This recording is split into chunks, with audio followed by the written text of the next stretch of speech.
90च्या दशकात एक तरुणी बॉलिवूडमध्ये आली. तिच्या डिम्पल स्माईलने सगळ्यांना घायल केले. पहिल्याच चित्रपटात शाहरुख खान सोबत स्क्रीन शेअर केली आणि लोकांच्या मनात घर केले. ही होती प्रीती झंटा. पण तिचं आयुष्य फक्त रुपेरी पडद्यापुरतं मर्यादित नव्हतं. प्रीती झंटाने केवळ अभिनयातच नव्हे तर समाजसेवेचंही एक उत्तम मोठं उदाहरण घालून दिलं. 2009 मध्ये तिने 34 मुलींना दत्तक घेतलं, त्यांचा सांभाळ करण्याची जबाबदारी उचलली. इतर अभिनेत्री जिथे फक्त चकचकीत आयुष्य जगण्यात धन्य मानतात, तिथे प्रीतीने समाजासाठी काहीतरी देण्याचा विचार केला. बॉलिवूडवर अंडरवर्ल्डची सावली होती. अनेक कलाकार धमक्यांना बळी पडले.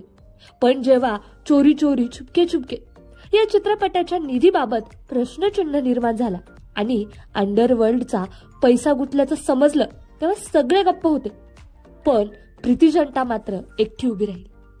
तिने छोटा शकीलच्या विरोधात न्यायालयात साक्ष दिली, धक्कादायक सत्य उघड केलं. यामुळे तिला जीव घेण्या धमक्या आल्या, पण ती डगमगली नाही.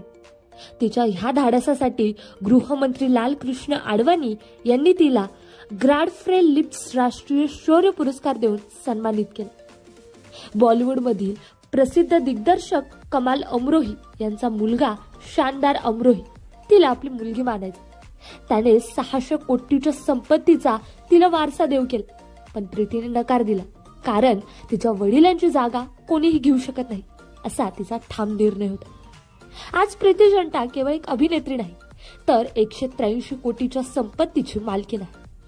मुंबईपासून लॉस एजन्सी पर्यंत तिची मालमत्ता आहे. ती IPL मध्ये पंजाब किंग्स संघाची मालकीण आहे. चित्रपट सृष्टीपासून जरी ती दूर असली तरी आजही समाजसेवा आणि बिझनेसच्या माध्यमातून ती आपला ठसा उमटवत आहे.